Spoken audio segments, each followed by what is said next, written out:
al doctor Mauricio Jalife, el mejor abogado de México. ¿De verdad? Que bueno, pues defiende desde empresas micro pequeñitas hasta se pelea con monstruos gigantosos, ¿verdad? Sí, exacto. Exactamente, entonces, bienvenido, Mauricio. Gracias, Fer. Platícanos del tema, por favor. Bueno, muchas gracias. La propuesta de tema de franquicia contra negocio propio, pues yo diría no solamente pasa, digamos, por el tema de simplemente definir cuándo es viable una alternativa u otra, sino espero sirva un poco para que reflexionemos sobre algunas implicaciones de decisiones críticas que se toman en el proceso de ser empresario, de ser emprendedor, de formar una startup y de validar la hipótesis en el mercado y luego de escalarla y de llevarla pues más adelante a ser una empresa consolidada y una empresa que genera riqueza en todos los sentidos. Y por eso el tema, pues es un tema que a mí me gusta y porque además nos lo preguntan mucho. Cuando una persona decide empezar a hacer negocios, muchas veces pasa por su cabeza el tema de ¿vale la pena poder utilizar un modelo que alguien más ya desarrolló, que alguien más ya probó, o es mejor iniciar de lleno con una idea propia, personal, directa, para tratar de convertirme en empresario? Y esos son justamente los argumentos que revisamos en esta presentación. No sé cómo le puedo hacer para ir cambiando. Sí. Las láminas, adelante, por favor. ¿Quieres que las cambiemos o tú quieres controlar? No, son solo 3, así que lo pido acá al compañero que nos apoya y no hay problema.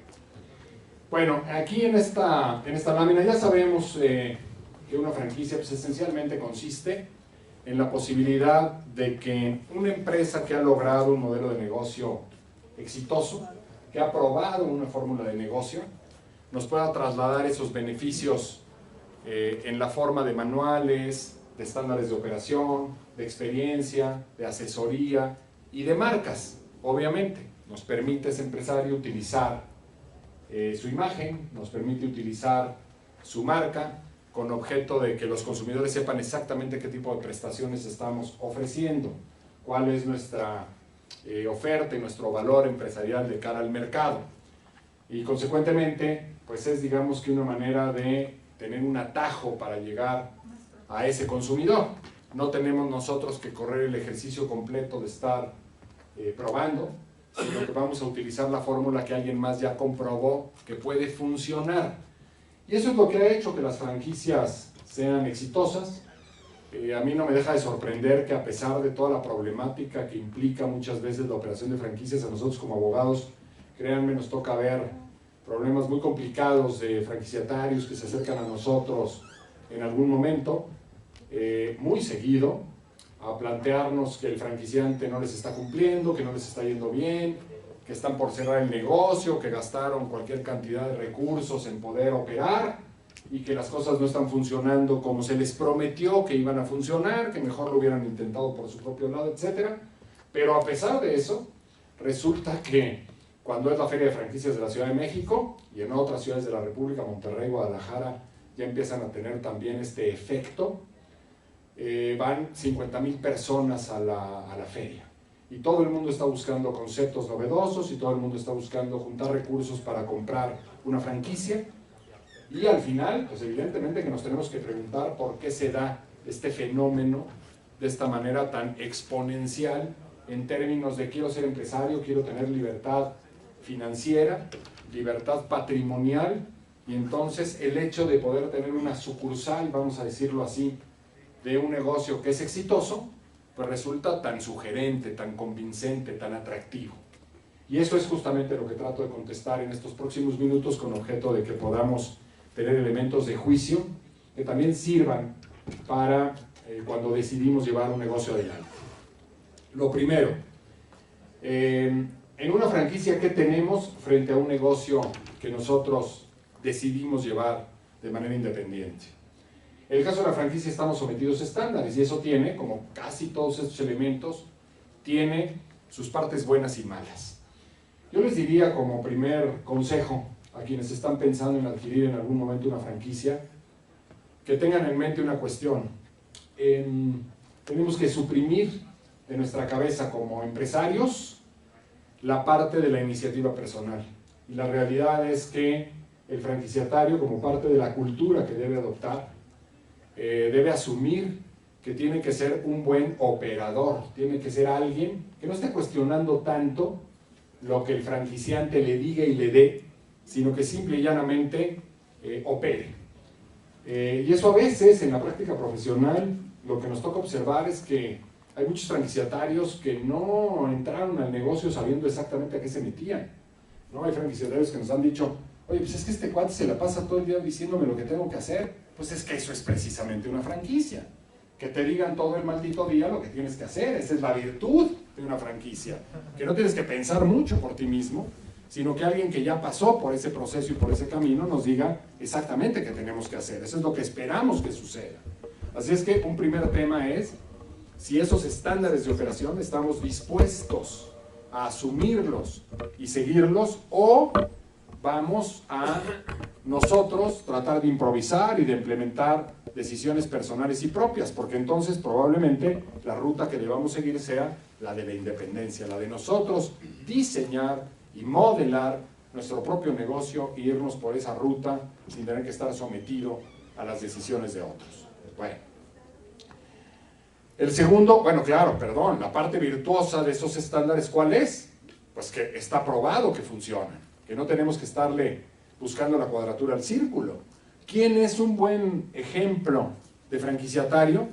Pues yo les diría, Grupo Alsea es un buen ejemplo de franquiciatario. Esta empresa es el franquiciatario más grande que existe en el mundo, es una empresa mexicana que opera Starbucks, que opera Domino's Pizza, que opera Hoy Beats, que opera Italianis, y por ahí nos seguimos con las marcas que controla. Opera más de 3,000 establecimientos entre México y América Latina, y es una empresa increíblemente exitosa. Son restauranteros, pero restauranteros con un nivel de precisión en la operación que nadie puede emular. Se han convertido en franquiciatarios exitosísimos de las mejores marcas de restaurantes en el mundo, y podrían tener en su portafolio la que ellos quisieran. Todas las marcas los buscan para que ellos sean los operadores como franquiciatarios. ¿Qué marca propia tienen? Ninguna. Solamente manejan las marcas de otros, ¿no? Pero han entendido muy bien que como franquiciatarios deben operar de una manera muy particular y estar orientados al mercado y lograr utilidad a partir de la creación de marcas, y ellos no son expertos ni saben desarrollar marcas, saben operar restaurantes y en eso se concentran. Una franquicia nos debe dar una marca acreditada. Eso puede ser una ventaja muy importante. Hay muchos empresarios que lo que me dicen es que cuando quieren entrar al mercado con un producto, con un servicio, la verdadera barrera de entrada es no tener una marca, no tener una buena marca, porque tienen que luchar a veces contra marcas que tienen una inversión publicitaria brutal o tienen 30 años de presencia en el mercado. Ya los lazos de fidelidad con los clientes están totalmente consumados, y conseguir clientes que les interese probar un producto nuevo, por más que sea excelente, la mejor fórmula, el mejor atributo, etcétera. Yo he visto a muchos clientes que se concentran en tener un excelente producto. El problema es cómo le decimos al consumidor, o cómo convencemos al consumidor de que mi producto es el mejor. Y a veces el marketing, por más estratégico, por más directo, por más voluminoso que sea, no es suficiente. Las marcas están posicionadas y quitarlas del anaquel es un problema. Entonces, si lo que pretendemos es entrar a un mercado en donde hay marcas posicionadas, cuidado, porque probablemente necesitamos elegir la ruta a través de adquirir una franquicia que nos permite efectivamente llevar una buena oferta al consumidor. Toda la vida he querido tener una farmacia. Bueno, pues a lo mejor te conviene comprar una franquicia de farmacia del ahorro o de farmacias similares, según a qué mercado quieres ir, porque bien sabemos que hoy, sin una red de apoyo de esta magnitud, en donde se consiguen mejores precios, mejor volumen, mejor distribución y mejor presencia de marca, si yo quiero lanzarme con una pequeña farmacia al estilo antiguo para ubicarme en un barrio de la Ciudad de México y no tengo acceso a descuentos y no tengo una marca reconocida y no puedo hacer esa publicidad, pues francamente estoy equivocando el camino. Tengo que pensar probablemente en una marca que me dé todos esos componentes con objeto de poder competir. Claro, hay aquí una cuestión. Si estoy entrando en un mercado en donde no hay marcas tan posicionadas. ¿Qué mercado muy posicionada hay de florerías? Yo me acuerdo nada más de Matsumoto y creo que ya ni existe. No, sí existe. ¿Hay buenas marcas de florerías? No. Como que no. Entonces a lo mejor digo, bueno, ahí hay una oportunidad. Actualmente sí hay florerías ¿Ok? que mandas a pedir ahí, pero no son así como de marcas reconocidas.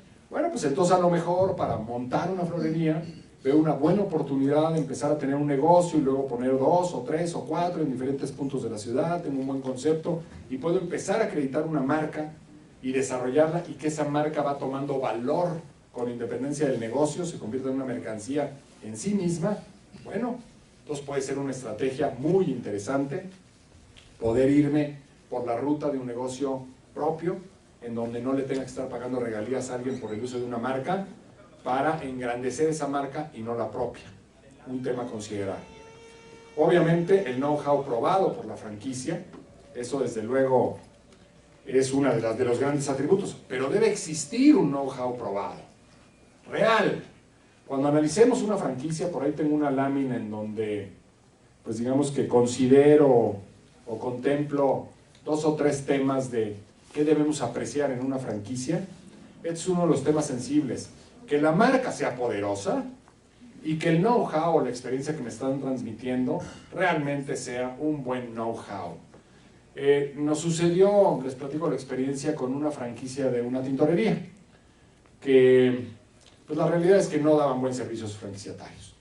Les ayudaban un poquito a elegir la maquinaria y un poquito a explicarles cómo funcionar, cómo lavar la ropa, pero pues no eran, digamos, no tenían un servicio de apoyo real en marketing, en servicios, en promoción, etc.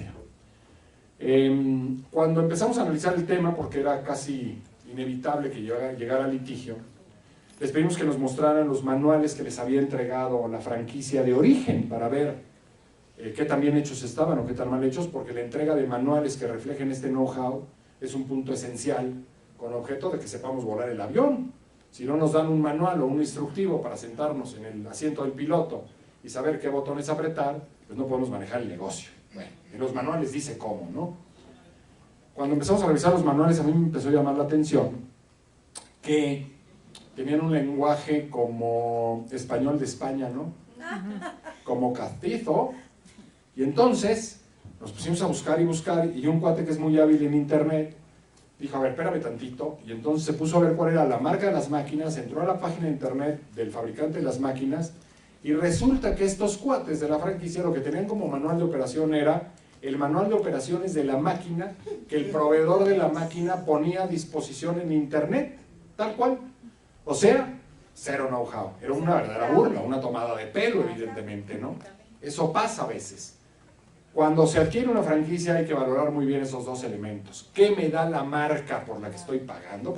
La mitad de lo que pago por una franquicia debe ser una marca que me dé clientes, que haga que el cliente cruce la puerta y entre en mi establecimiento. Si no es así, no me está dando nada la marca, estoy regalando la mitad del pago que hice. Y lo otro, es realmente un know-how que es resultado de experiencia, de pruebas, de estar en el mercado, en diferentes ubicaciones, con diferentes consumidores, que se ha ido afinando, refinando y mejorando, o simplemente es pues un cierto know-how muy simple, muy fácil de adquirir. Bueno, si la franquicia no me da ni una marca poderosa, ni un know-how, digamos, sofisticado y único, pues entonces probablemente la mejor decisión es poner un negocio propio. Eso es importantísimo. Si no hay una ventaja competitiva clara y manifiesta derivada de lo que la franquicia me da, pues entonces pensemos en ser emprendedores de manera directa. En el caso de la franquicia me resuelven el problema de los proveedores. El franquiciante me va a decir a quién comprarle, pero no le puedo comprar a nadie más, tengo que estar consciente de eso. Mientras que en el negocio propio yo puedo elegir a los proveedores que yo quiera, a ver quién me vende más barato, mejor, calidades, importado, nacional, etc. Nada más tener en perspectiva que no puedo tener prácticamente margen de decisión cuando decido comprar una franquicia. En el caso de una franquicia tengo un territorio limitado. Si compré una franquicia para operar en la delegación Coyoacán, puedo operar en la delegación Coyoacán y punto, no me puedo salir de ahí. Entonces tengo que tener en perspectiva que ese territorio limitado puede operar en mi contra muchas veces, porque además las franquicias en general siguen hoy la tendencia de que no dan territorios exclusivos. Todas son franquicias de territorio no exclusivo. Estás limitado a operar en una demarcación, pero eso no significa que no se puedan abrir otras franquicias en tu propio territorio. Si la demanda del mercado lo justifica. Y hay muchas razones por las cuales, de repente, una cierta colonia, por un cambio de diseño en la vialidad, por, de pronto, cierto reposicionamiento de la zona, cambia su densidad poblacional, por un cambio de normatividad, lo que sea, se construye un gran complejo residencial, y entonces se justifica poner una nueva. Normalmente al franquiciatario de la zona le van a dar derecho preferencial para comprar otra franquicia, pero en ningún caso le van a dar una franquicia exclusiva, o ya son muy raras. Entonces hay que estar en esa perspectiva porque se puede volver una amenaza muy importante. En el negocio propio que tengo, pues la posibilidad de abrir, cerrar, moverme, dar licencias, hacer lo que yo quiera, porque al final yo tomo las decisiones de dónde operar y cómo. Claro, el problema es tener los recursos para poder tener una expansión eventualmente acelerada, no solamente recursos económicos, a veces dinero se consigue. El problema es tener la infraestructura humana, material, técnica, jurídica, de consultoría, etcétera, para poder soportar una expansión de un negocio que a veces se colapsa en la parte administrativa. Sí, tengo sucursales, tengo 5, ya abrí 5 sucursales, sí, ahora manéjalas, ahora administra lo que antes era un punto de venta que tú controlabas en forma directa. Como no te puedes clonar, como el don de la ubicuidad todavía nos cuesta trabajo desarrollarlo, ¿cómo le haces para estar en 5 ubicaciones y que funcione igual? Porque a veces hay características de negocios que no son replicables. Hay negocios que pretenden ser franquicia cuando dependen de la habilidad del dueño para gestionar o para tratar con los clientes en forma directa. Pues simplemente no se puede tener éxito cuando las condiciones de un negocio no son replicables, claro, bajo el formato de franquicia. La publicidad en una franquicia está dirigida. No podemos hacer más publicidad u otra publicidad que la que el franquiciante nos dice y autoriza, y por la cual pagamos también. En cualquier franquicia, normalmente el 2% de las ventas está dirigido a un fondo para hacer publicidad para la marca. En nuestro negocio podemos hacer la publicidad que nosotros queramos a través de medios electrónicos, etc. Incluso en las franquicias, por ejemplo, se limita publicidad en redes sociales. Yo no puedo estar subiendo fotografías o haciendo promociones en Facebook o en Twitter de mi negocio si no me lo autoriza la franquicia original. En una franquicia tenemos una cuota inicial y tenemos que pagar regalías, ¿no? Y eso nos pega muy duro en la utilidad. Claro, cuando se lee el contrato, y hay que aprender a leer los contratos o pedir asesoría siempre experta, cuando se lee un contrato, resulta que dice, bueno, me vas a pagar el 6% sobre ventas netas y el 2% de publicidad. Bueno, eso es el 8% sobre ventas netas. Y para muchos interesados, muchas veces, bueno, el 8% de 100 son 8, darle 8 pesos al franquiciante, pues no es problema.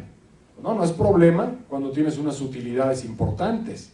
Pero si la utilidad, por ejemplo, se reduce al 25%, pues resulta que después de un esfuerzo extraordinario, ¿no?, para lograr ventas y rendimientos, la tercera parte se la tengo que compartir al franquiciante. O simplemente, si me quedó un 10% de utilidad después de todo el ejercicio del mes, pues resulta que prácticamente el total es para el franquiciante y a mí no me quedó nada. Y ojo, en las franquicias no existe un sueldo para el dueño, no existe un dinero para el franquiciatario. Ese es uno de los trucos que las franquicias tienen.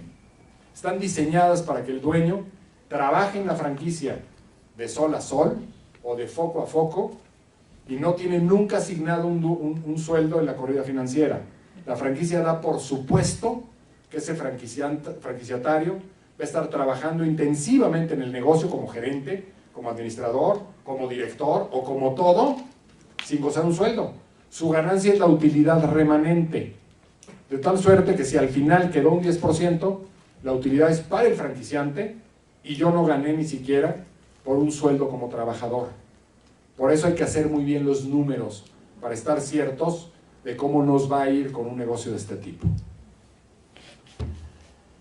Finalmente, en una franquicia lo que tenemos siempre o debemos tener es acompañamiento, asesoría permanente. Que si yo tengo cualquier duda no estoy solo como en un negocio independiente en donde tengo a veces que, consultar con la almohada, a ver qué rayos hago, o estar invitando a un amigo a comer, a ver si le pregunto, oye, ¿tú qué harías en una situación de este tipo? O estar buscando consejeros. La franquicia es esa parte de la chamba y me lo da absolutamente resuelto el acertijo. ¿Por qué? Porque ya pasó muchas veces por el mismo proceso. Una buena franquicia que tiene 300 unidades de venta, seguramente ya tuvo muchas experiencias donde tuvo que resolver el mismo problema que hoy enfrentamos. Bueno, pues eso es consultarle al franquiciante para recibir esa asesoría y poder enfrentar una problemática, cosa que en un negocio personal normalmente es intuitivo o tenemos que gastar en ese tipo de asesoría. Eso evidentemente es una ventaja de las franquicias contra los negocios propios. Si podemos cambiar de lámina, por favor. ¿Hasta aquí alguna pregunta o duda? ¿Algo que quieran que veamos? ¿No? ¿Sí? Adelante. Si alguien se compró la franquicia y no funcionó, porque siempre dicen que entre tanto tiempo recuperan la inversión, ¿usted hace esa demanda? Sí, a cada rato. Claro, es que lo que pasa es que es información de el tiempo estimado para recuperar la inversión, pues es especulativo, y lo que sí se debe saber es esto, ¿no? Que las cifras que se manejan de supervivencia entre negocios de franquicia y negocios propios, desde mi punto de vista, están total y absolutamente manipuladas. Y les voy a decir por qué. Se dice, en los primeros 5 años, solamente el 28% de los negocios propios sobreviven después de 5 años. Mientras que en franquicias, la estadística es que sobrevive más del 85%. Y basados en esa estadística, se dice, siempre conviene gastar mejor en una franquicia porque nuestras posibilidades de seguir vivos y de ser exitosos es muy grande. Bueno, sí, hasta un punto. ¿Por qué digo que es una estadística totalmente manipulada y finalmente poco veraz? Porque en ese 85% ponen todas las franquicias que existen. De todas las franquicias que existen, la mitad del dinero que se produce de franquicias en México son las gasolinerías de Pemex. ¿Hay forma de que una franquicia, resultado de un monopolio estatal de operación, no gane dinero? No. Todas las gasolinerías ganan dinero, todas. Aunque sea poquito, todas ganan y todas sobreviven, evidentemente. Pero claro, son inversiones de $2 millones para arriba. Cuando estamos buscando franquicias para nosotros, grueso de la población, buscamos franquicias, claro, McDonald's infla los números, Burger King infla los números. Esas, yo diría, de veras Burger King es de Grupo Alsea, o Starbucks, o Domino's Pizza, no deberían estar en la estadística, porque ya son negocios con una condición muy distinta. Deberían estar ese tipo de franquicias en donde las personas invertimos todos los días y vamos a ver cómo nos va. Entonces, si le hacemos así, resulta que entonces el 85% baja al 45%. Entonces, 45%, estamos haciendo un ejercicio un poco especulativo con números gruesos. Nunca lo hemos hecho fino. Pero si quitamos esas, el número baja a que es 45% contra 28%. Ya la distancia no es tan grande. Entonces, ¿qué es lo que sucede cuando te dijeron en 18 meses recuperas la inversión y luego todo es ganancia y todo va a ser maravilloso? Y resulta que a los 18 meses no solamente no recuperaste la inversión, sigues perdiendo. Esa es la pregunta. Tienes que demandar. Pero el problema es que, y créanme que es muy doloroso, que de repente recibimos clientes que nos dicen, oiga, Lick, es que mire, aquí está el contrato de franquicia. Los contratos de franquicia tienen una característica común todos. Todos son leoninos. Todos. Todos son leoninos, abusivos. Y todos son innegociables. Lo que nosotros llamamos es un contrato de adhesión. y son leoninos, abusivos e innegociables, porque la ley dice que deben ser así. ¿Cómo la ven? ¿Saben por qué? Porque antes nuestro trabajo como abogados era negociar mejores condiciones para un franquiciatario. Hoy la ley dice que no se pueden manejar condiciones discriminatorias entre franquiciatarios, que las condiciones imperantes deben ser las mismas para todos. Fin de la fiesta, se fregó la Francia, porque hoy el franquiciante nos dice muy fácilmente, perdón, es que no te puedo conceder eso porque viola el principio de no discriminación que la ley me impone y me van a demandar los demás franquiciatarios. El contrato es este y punto.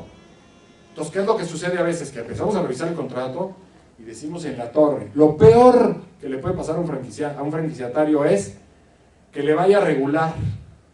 ¿Por qué? Nos ha tocado ver muchas historias de esas.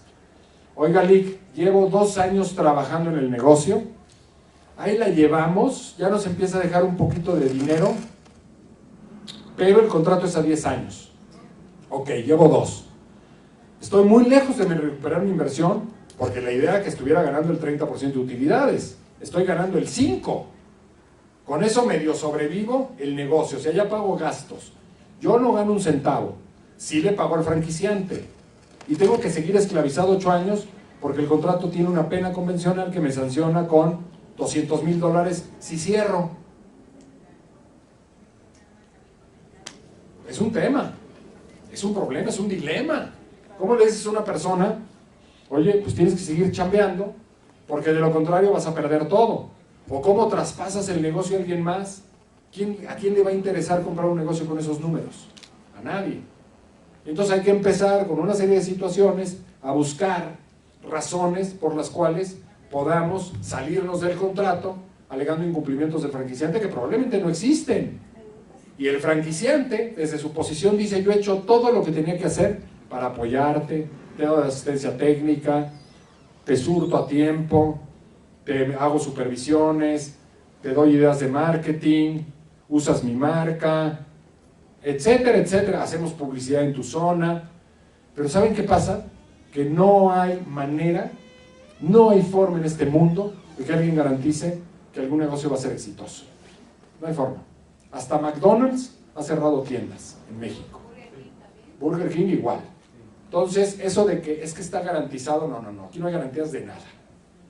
¿Hay alguna base de datos tipo Profeco o así que uno se pueda anticipar a revisar si es así como hormiguita y no un empresario tan grande para validar esa franquicia que te interesa? Si tiene demandas, qué tan mala sale.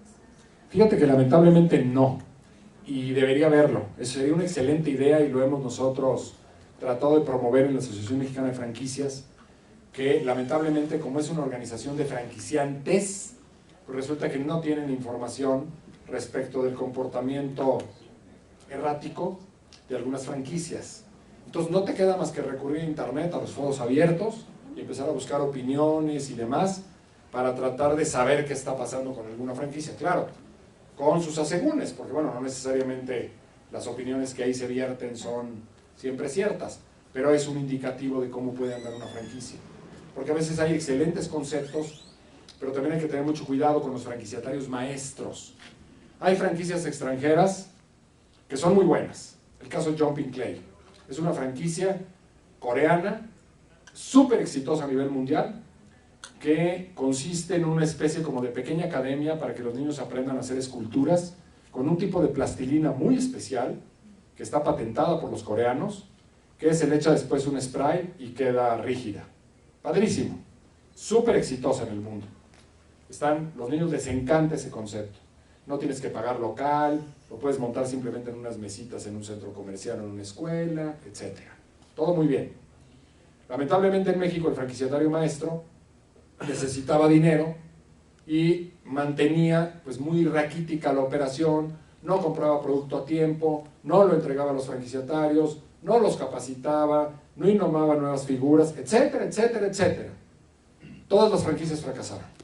¿Por qué? Porque la franquicia original no se involucró en la operación en México. Dijo, te doy los derechos, tú opérala y tú mándame mi dinero.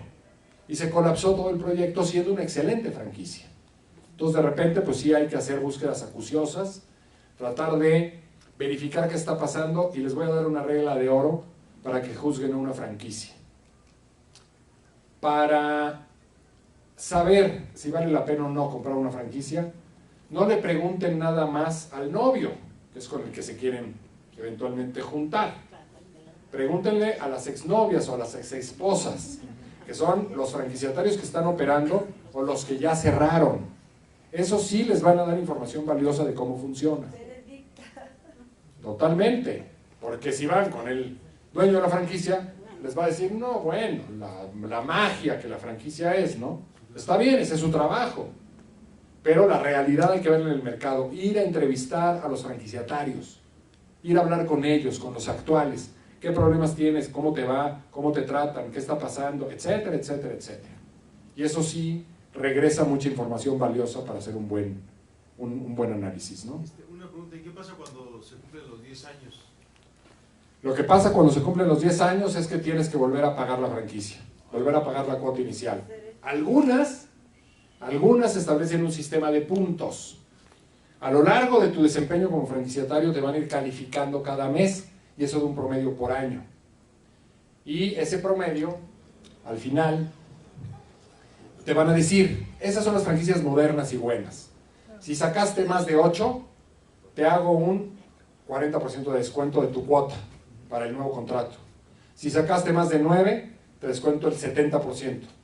Si sacaste cercano al 10, no pagas cuota inicial de renovación, por ejemplo, ¿no? Porque cumpliste cabalmente en todo, a partir de tu calificación. Hay otras franquicias todavía con una fórmula más interesante, que se llama la vigencia revolvente. ¿Qué significa? Te dan un contrato con una vigencia baja, 3 años o 4 años, ¿ok? Nada de 10 años ni de 15, 3 años. Pero cada año que obtengas una calificación aprobatoria, más de 7.5, el año que transcurrió es como si no hubiera pasado, sigues teniendo 3 años. O sea, lo ponen otra vez a la cola. Siempre mantienes tus 3 años mientras cumplas. Y así se va a la eternidad. Es otra buena fórmula, ¿no? Sí. Disculpe, de acuerdo a su experiencia en la parte de franquicia, ¿cuáles son las franquicias de éxito comprobadas que ustedes recomiendan? De acuerdo a su punto de vista. No, mira, yo te diría, está difícil hacer una lista así, ¿no? Te podría decir 20, pero en general te diría, obviamente las que tienen marcas muy reconocidas y un número de establecimientos suficiente para comprobar que tienen ya una plataforma de asesoría a franquiciatarios ya muy consolidada. Nutriza, pues evidentemente, ¿no? Steren, farmacias similares, farmacia del ahorro, Devlin, ¿perdón? Starbucks no es propiamente, Starbucks no da franquicias Grupo Alsea, ellos las operan todas. Oxxo no es una franquicia como tal, Oxxo tiene un modelo distinto. Es una cadena. Ellos se asocian con alguien que tenga tienda en el barrio para ser socios. Oxxo fracasó en el modelo de franquicias porque alguien compraba una franquicia, la instalaba en un barrio de la Ciudad de México y los vecinos la boicoteaban y la robaban y no compraban. Hasta que no se asociaron con gente de ahí, de los propios abarroteros de la zona, empezaron a tener el crecimiento. Eso es lo que se llama encontrar tu modelo, ¿no? Diseñar tu modelo en forma adecuada. Tuvieron que pasar muchas penurias para encontrar el modelo y ahora les funciona, pues miren nada más lo que es. Es un éxito que se pone como ejemplo a nivel mundial. Pero 7-Eleven sí es franquicia, por ejemplo, K es franquicia también, muy buenas, sin duda. Todas las que tienen una marca poderosa y una infraestructura de servicios, en general, son confiables. El tema es, si se van a una franquicia que no tenga una buena marca, o que no tenga una tecnología notable, por ejemplo, ¿cuál tiene una tecnología notable? El otro día me encontré con una que desarrollaron unos chavos, es una alianza de una universidad de Estados Unidos con una universidad de México, que le está lanzando un modelo franquiciable para aprender a manejar drones y dar una serie de servicios de filmación, de medición, de vigilancia, etcétera, con los drones, con una serie de programas de computación súper sofisticados que para desarrollarlos llevan 10 años desarrollándolos. Esa es una buena franquicia porque tiene una tecnología que tú solo, a ver cómo consigues, ¿no? Eso vale la pena, aunque no tenga una gran marca. Pero si me están ofreciendo una crepería, que la marca no la conoce nadie, y que la fórmula de la crepa la bajo de internet, ¿qué me estás vendiendo? ¿O qué estoy comprando? ¿O por qué me ha de interesar tu fórmula aprobada de negocio? Bueno, entonces estos son, bueno, ya estamos de hecho pues, de lleno en estos aspectos a considerar en la compra de una franquicia. Una marca posicionada, lo que decíamos, un método estandarizado, no, eso de ser el primer franquiciatario y salir a probar con una franquicia está muy complicado. Por eso normalmente cuando viene un empresario y nos dice, quiere desarrollar una franquicia, bueno, ¿qué tienes? Primero, ¿no? Ya estás logrando números negros, ya estás ganando dinero, todavía no, pero lo voy a lograr. No, espérame tantito. O sea, ¿cómo quieres venderle una fórmula exitosa de negocio a otro si tú mismo no estás ganando dinero? Primero tú gana dinero y luego vemos. Bueno, ya estoy ganando dinero. Bueno, ahora abre en diferentes ubicaciones, en diferentes colonias, prueba con diferentes mercados, a lo mejor abre en provincia. ¿Cómo? Pues abre sucursales, unidades piloto, obtén información del mercado para que cuando le vendas una franquicia a un tercero, ya sepas exactamente cómo responden los consumidores en determinadas circunstancias. Y entonces ya va la cosa más segura. Ok, me van a vender una franquicia de una taquería, que es muy exitosa en la Ciudad de México. Bueno, qué padre. Pero esa misma marca en provincia, ¿alguien la conoce? Y segundo, ¿han visto los precios de los tacos en provincia? 50% de lo que cuesta una taquería en México. En México ya es un producto delicatessen. No sé en qué maldito momento ir a comer tacos cuesta 550 pesos con alguien más, ¿no? Carajo, ¿no? En cambio en provincia son cuentas de 120 pesos por persona. ¿Cómo una franquicia de una taquería del DF va a funcionar en Mexicali? Pues no hay manera, no hay forma de entrada. Entonces ese es el tema. Hay que validar el concepto y el modelo de negocio en diferentes ubicaciones, situaciones, y entonces salimos a vender. Si no, es un acto irresponsable. Pura y simplemente es un acto irresponsable. Y de verdad, México ha sido muy bueno para utilizar su capital intelectual de negocios en que prolifere a través del modelo de franquicias. O sea, de ninguna manera me manifiesto en contra de este tipo de formato de expansión. Es virtuoso sin duda. Nada más que hay que hacerlo bien, hay que seguir bien las reglas. Y no hay que tratar de querernos comer de repente el mercado tomando decisiones precipitadas cuando la empresa no está madura como para hacerlo. Bueno, por lo menos eso yo pensaría. Eso veo en la experiencia cotidiana de que también franquiciantes que tenían una legítima aspiración de crecimiento, un buen concepto, una muy buena marca, buenos deseos, buena fe, no querían transar a nadie, de repente empiezan a dar franquicias porque quisieron tener presencia múltiple en 10 ciudades de la República y bla, bla, bla, pero no desarrollaron la plataforma como para dar esos servicios, no estaban preparados para. Tiene que ser algo progresivo, muy bien pensado, muy sustentado. Se lanzan a dar franquicias, no pueden resistir los requerimientos de los franquiciatarios, se vuelve un dolor de cabeza y al final se colapsa la empresa desde el formato original. O sea, ya ni como franquicia ni como negocio directo, ¿no? Y se la pasan desgastándose en litigios con 10 franquiciatarios enfurecidos que los tienen demandados. Entonces sí hay que hacer las cosas con prudencia. Obviamente hay que tener en cuenta el número de unidades, porque pues eso habla de la experiencia. Pero, ojo, no nada más hay que preguntarle a un franquiciante, oye, ¿y cuántas franquicias existen? No, pues tenemos 220. Está muy bien, ¿y cuántas han cerrado?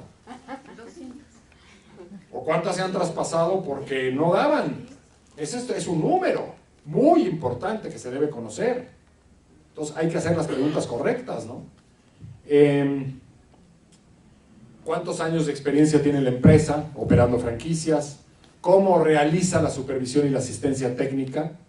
Ese es un punto clave para determinar. Hay muchos franquiciatarios que les molesta que los estén supervisando. No, ojo, si quieres ser franquiciatario, tienes que entender que entre más te supervisen, mejor, porque eso va a permitir estar corrigiendo el rumbo con objeto de poder estar realmente otorgando las mejores prestaciones posibles a tus clientes. Esa es la idea justamente.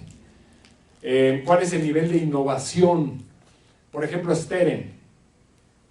Si yo como empresario independiente me quiero lanzar a poner una tienda de productos electrónicos tipo Steren de bajo costo, ¿cómo rayos le hago para estar en el estado del arte todo el tiempo? En el estado de vanguardia. Steren va a todas las expos en China, tiene una oficina montada en China, permanentemente buscando nuevos productos. Su capacidad de innovación es brutal, de estar todo el tiempo alimentando su catálogo. Entonces ahí, si pensamos en un negocio propio, cuidado porque no vamos a poder competir. No tenemos marca, no tenemos la tecnología ni los recursos para estarnos haciendo de esa proveeduría tan sofisticada. ¿Cuál es la gran fortaleza de Steren? Esa, su capacidad de innovación en su catálogo. El trade dress es un tema interesante, es la imagen del negocio. Todos los elementos de ambientación, de decoración, etcétera, que permiten generar un ambiente, una atmósfera. Hay negocios donde ese trade dress está muy bien logrado, hay muchos recursos invertidos en el trade dress, que a veces como empresarios independientes pues cuesta mucho trabajo lograr esa personalidad del negocio. Entonces es algo que también hay que valorar, si de veras el franquiciante me está dando un trade dress desarrollado. La siguiente lámina, por favor. Creo que ya perdimos al controlador aéreo. Acá está, gracias. No, pero esta se regresó. Le diste anterior. École, más bien para el otro lado. La siguiente, no, nos pasamos. A ver, alguien que sepa manejar. Reconozco mi. Otra, ya. Ahí está. Aspectos, ¿había otra antes? La que sigue. Ahí está. Ah, bueno, los aspectos de riesgo. No, esta ya la vimos, la que sigue. Estos son los aspectos de riesgo en materia de franquicias. ¿Qué deben considerar o qué deben contemplar cuando revisen una propuesta de franquicia? El tema del territorio. Entren en una franquicia pensando en que no tienen un territorio exclusivo. Aunque les digan que tienen un territorio exclusivo, lo que sucede a veces es que me dieron una franquicia que vendía dulces. Bueno, que al final resultó, cuando hicimos el análisis financiero de esa franquicia, al negocio original iba requete bien, y a los franquiciatarios no. Dijimos, ¿y por qué? ¿Por qué se da esto? Hicimos toda la revisión, y etcétera, y decíamos, pues es que el modelo no da. O sea, se vende mucho, pero el margen es tan reducido que los gastos lo consumen. ¿Qué tiene el negocio original que estos no? Bueno, vendía un poco más de volumen. ¿Saben cuál era la diferencia? Pues que no pagaban impuestos del negocio original. Su gran virtud era que se clavaban los impuestos. Les quedaba mucha lana. Y un poco el mensaje del franquiciante era, bueno, nosotros, pues esa es decisión de cada quien. O sea, me estás vendiendo un negocio con la intención de que yo evada impuestos para que pueda ganar dinero. Mal diseñada la franquicia desde el origen. Pero bueno, además de eso, resultaba que decían, te doy 1 kilómetro de exclusividad, ¿no? A la redonda. Y bueno, resulta que ahí empezó la discusión. Tienes 1 kilómetro de exclusividad. Y anexaban un planito, que no se entendía muy bien, donde estaba el punto de venta, y luego 1 kilómetro, 500 metros para arriba, 500 para abajo, 500 al este, 500 al oeste. Ah, no, entonces no era un radio sino un diámetro de 1 kilómetro. Entonces, bueno, ahí ya nos tumbaron medio kilómetro. Y luego empezaron a autorizar tiendas que estaban en la periferia de los 500 metros. Entonces, su radio de influencia pues, nos abarcaba totalmente el territorio. La afectación fue brutal porque autorizaban un punto de venta así y el otro día también. Las ventas disminuyeron radicalmente según fueron abriendo negocios competidores. Entonces, hay que tener en perspectiva este tema. Si tenemos un territorio, no es exclusivo. Y a veces tenemos que tener los recursos suficientes para que si el franquiciante nos dice, oye, ¿qué crees? Fíjate que se abrió una nueva plaza comercial en tu zona y tienes que cerrar tu franquicia y moverte a la plaza comercial y de guante tienes que gastar en un nuevo local y hacer una nueva inversión de equipamiento, adecuación, etcétera, es muy probable que lo tengamos que hacer. Porque si no lo hacemos nosotros, se lo van a dar a un tercero. Y normalmente los clientes vamos al negocio nuevo, no al que ya teníamos. O simplemente por razón de ubicación o mejor estacionamiento, la razón que sea. Entonces, ese tema del territorio hay que revisarlo muy bien en el contrato para que firmemos con la conciencia de que podemos ser invadidos súbitamente. El otro tema es el de la vigencia. ¿De veras es la vigencia suficiente para recuperar la inversión? A ver, tú me estás diciendo, franquiciante, que voy a recuperar la inversión en 18 meses y me das 5 años. Espérame tantito, es una vigencia muy limitada. Esos 18 meses voy a pensar que se convierten en 24 meses. O sea, la mitad del tiempo nada más estoy recuperando inversión y solamente la mitad del tiempo me va a quedar dinero. Es un riesgo absolutamente injustificado. Normalmente la fórmula es el tiempo de recuperación de inversión por 4. Si la vigencia no me da por 4, simple y sencillamente no puedo aceptar esa franquicia, no me conviene comprarla, no va a dar lo suficiente. Otro de los temas son las reglas de renovación. ¿Qué me estás ofreciendo de cómo le vamos a hacer para renovar? ¿Me vas a hacer un descuento en la cuota inicial? ¿Me vas a renovar automáticamente si cumplí? ¿Me vas a cobrar el 100%? ¿Ya soy como un desconocido para ti cuando el contrato termine? Porque así pasa. Sí, nos fue muy bien en las dos partes. Ahí nos vemos. Hay franquiciatarios que es increíble, pero lo peor que les ha podido pasar es ser exitosos. ¿Por qué? Porque cuando la franquicia ve que un franquiciatario es muy exitoso en un punto de venta, empieza a ver la forma de quitárselo, ¿no? De empezar a encontrar incumplimientos, etcétera, para quedarse con el local y seguir ellos operando, y en vez de cobrar el 6% de regalías, ganar el 30 o el 35% de utilidades. Al fin ya el franquiciatario ya hizo todo el ejercicio de montar el negocio y probar que funciona en esa ubicación. El Sushito que está en Viveros, en Coyoacán, pasó por una situación de este tipo. Hasta que les recompraron el negocio o no les renovaron el contrato para quedarse con esa ubicación en la propia franquicia. Hay que tener cuidado. Bueno, el tema de utilidades que ya lo estuvimos tratando en el sentido de que hay que tener en cuenta todos los pagos que se necesitan hacer en una franquicia. Hay que pagar una cuota inicial. Porque a veces, cuando vemos la publicidad de una franquicia, ¿cuánto cuesta la franquicia? Esta franquicia te cuesta 120,000 pesos. Oye, está bien. Sí, 120,000 pesos es la cuota inicial. Pero luego hay que pagar la adecuación del local, el equipamiento, el inventario, capital de trabajo, las rentas del local. Y luego, a la larga, pólizas de servicio para el equipo, garantías, fianzas, etcétera, etcétera. Entonces, hay que sumar bien y hay que ser prudentes en poner todos los conceptos juntos y ver exactamente cuánto vamos a estar pagando por la franquicia. Hay muy buenas inversiones, sin duda, pero hay que tener los datos enfrente, duros, de saber cuánto nos cuesta. Y ojo con las proveedurías, porque a veces ahí está el truco. Nos cobran los insumos de la franquicia, es proveedor exclusivo, y nos los cobran con un sobreprecio que no nos permite tener precios competitivos en el mercado. Si yo soy una pizzería y el queso único, exclusivo, la fórmula mágica, me lo dan al doble de lo que lo venden en Chedraui, no tengo forma de hacer un buen negocio. Va a ser demasiado caro mi producto y el franquiciante sigue guardándose el dinerito porque le está ganando a las regalías y le está ganando a la publicidad y le está ganando a los insumos. Entonces hay que ser muy, muy, muy puntual con ese tipo de temas. Cuidado con las restricciones de competencia. Yo he oído a muchos franquiciatarios en las ferias de franquicias que van platicando en los pasillos y dicen, no, mira, no pasa nada, compramos la franquicia, aprendemos y ya luego ya no importa, nosotros nos seguimos con nuestro propio negocio, el chiste es que nos enseñen a hacerlo. Sí, hubo un tiempo en que eso era factible y en México no pasaba realmente mucho con las cláusulas de no competencia.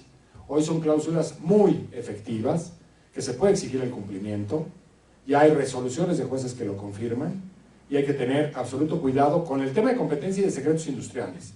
Si ustedes siguen utilizando, después de terminada la relación con el franquiciante, siguen utilizando sus conocimientos, sus manuales, sus procesos, sus especificaciones, los van a acusar de la utilización de secretos industriales penalmente y pueden terminar en la cárcel por un tema de este tipo, de un incumplimiento de contrato. Entonces, aguas con el tema de secretos industriales porque tiene muchas consecuencias en México y nos toca verlo todos los días. Y finalmente, tener mucho cuidado con los contratos sin opción de salida. que son este tipo de situaciones en donde resulta que no hay una cláusula que llama de bajo desempeño. Tienen que exigir que en sus contratos de franquicia exista la posibilidad de terminar el contrato anticipadamente por bajo desempeño. Y no es que sea culpa de ninguna de las dos partes, insisto.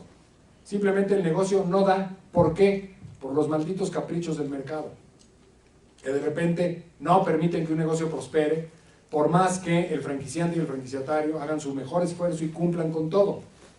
En esos casos es indispensable una cláusula de salida que diga, si los números de la franquicia después de 10 meses, después de 18 meses, no llegaron a estos niveles, el franquiciatario queda en absoluta libertad de dar por terminado el contrato sin ninguna responsabilidad, por ejemplo. Porque si no, se dan este tipo de situaciones donde el contrato dice, por el daño a la reputación que la marca sufrirá como consecuencia de cerrar el negocio franquiciado, el franquiciatario acepta pagar una indemnización de $150,000 en caso de que termine anticipadamente el contrato y cierre el negocio. Y dice, ¿y dónde voy a sacar 3 millones de pesos para pagar estos infames cuando además se han acumulado pérdidas a lo largo de todo el proceso? Y sin embargo el contrato es válido y se aplica, por más leonino que parezca. Entonces no hay que pensar en estar en una situación de ese tipo, no firmen. Los contratos no son un requisito por ahí que la ley impone, o no es algo que el franquiciante normalmente dice, ay, mira, es lo que los abogados ponen, ya sabes cómo son. Son pésimas personas, que en realidad, en general sí, pero resulta que cuando tengan que exigir el cumplimiento forzoso van a ir con una de estas malas personas que va a estudiar el contrato y va a decir, ¿qué crees? Que nunca nombraste un obligado solidario, que tenías la obligación de nombrarlo conforme al contrato. Entonces, de entrada, incumpliste y te lo rescindo. Y me quedo con tu cuota inicial, y me quedo con tu local, y etcétera, etcétera. ¿Y qué pasó con el contrato que no servía para nada, no? Los contratos hay que vivirlos, hay que revisarlos, hay que entenderlos, hay que asumirlos, que es algo que regula la relación para siempre. Y que en la medida en la que estemos cumpliendo con el contrato y exigiendo su cumplimiento, la relación va a ir mejor. Una última observación. La ley se reformó en 1994 y luego en el 2006 en materia de franquicias y desarrolló un documento que es muy útil para prevenir colapsos, que se llama Circular de Oferta de Franquicia, la COF. En ese documento, la ley dice, antes de la firma del contrato, deben transcurrir 45 días, 30 días hábiles, 45 días naturales, mes y medio, en donde el franquiciante ya nos tuvo que entregar toda la información de su empresa y las reglas del contrato, o el proyecto, el contrato pro forma, ¿ok? Ya pude yo como franquiciatario posible estudiar todo. No vale firmar antes de ese plazo. No vale que me exijan depósitos o anticipos antes de ese plazo. Tengo una protección por ley para que en esos 45 días haya firmado lo que haya firmado. Si me arrepiento y no quiero firmar porque ya fui con un consultor y me dijo, maestro, te estás metiendo en una bronca por esto, por esto, por esto, por esto, y ya lo revisé y no quiero firmar nada, no hay poder humano que me obligue a hacerlo. Estoy en todo mi derecho de echarme para atrás sin ningún tipo de consecuencia. Y esa es una protección que el legislador diseñó porque se daban muchos supuestos en nuestro país en donde entraba un emprendedor a una feria de franquicias y salía con un contrato firmado. Sí, pero muchas veces, porque al calor de la emoción y con la habilidad de muchos franquiciantes, oye, mira, sí, me gusta mucho tu perfil, me caíste bien, pero fíjate que ya tengo 2 ofertas para ese territorio. Entonces, realmente lo siento muchísimo. Digo, a menos de que quieras firmar ahorita. Tú tómate tu tiempo, pero si firmas ahorita, pues entonces me dejas ir a hablar con el director y yo lo convenzo. Pero tiene que ser así. Con ese tipo de falacias, mucha gente salía con documentos firmados, que no les quiero platicar en qué tipo de desastres terminaban. Entonces, los temas legales son temas críticos en la consolidación de negocios propios y negocios con terceros, y deben ser cuidados con absoluta seriedad y responsabilidad. De lo contrario, realmente la cosa puede terminar mal. No se guíen en la buena fe porque la buena fe tiene nombre y apellido y se llama firmar responsablemente contratos, la verdad. Sí. ¿Preguntas, comentarios? Yo hasta aquí terminaría la exposición. ¿Cuánto dura un juicio, por ejemplo, por un contrato de incumplimiento? Un par de años, unos 10 meses en la primera instancia y luego 6 meses la apelación y 6 meses el amparo, las tres instancias. Y cuesta mucho dinero y muchos insomnios, entonces hay que hacer todo lo posible por no derivar a conflictos de ese tipo. Un buen contrato de franquicia, por ejemplo, tiene métodos de mediación preventivos de conflictos antes de los litigios, siempre, de manera obligatoria, y eso ayuda a disolver muchas tensiones. Entonces hay que revisarlo, ¿no? ¿Tienen letras chiquitas? Todas las letras de un contrato de franquicia son chiquitas. Ah, Sí, es un contrato muy complejo por su propia naturaleza, que tiene más de, a veces, 150 cláusulas. Entonces, eso implica que se vuelve de un lenguaje y de una complejidad en donde se repiten muchas veces las mismas obligaciones con variantes sutiles. Entonces hay que tener, la verdad es que ojos clínicos para encontrar las cosas finas y reaccionar. Todo el contrato puede implicar cosas delicadas, ¿no? Por ejemplo, un lenguaje, es cuestión de fraseo, pero si tú dices, el franquiciante le otorga en este contrato como territorio de operaciones al franquiciatario la Colonia del Valle. Y tú dices, oye, qué padre, suena a que tengo la Colonia del Valle para mí. No, te asigné como territorio de operaciones, estás limitado a la Colonia del Valle. No significa que no pueda poner otro en la Colonia del Valle. ok. Por eso hay que tener mucho cuidado. Bueno, pues gracias.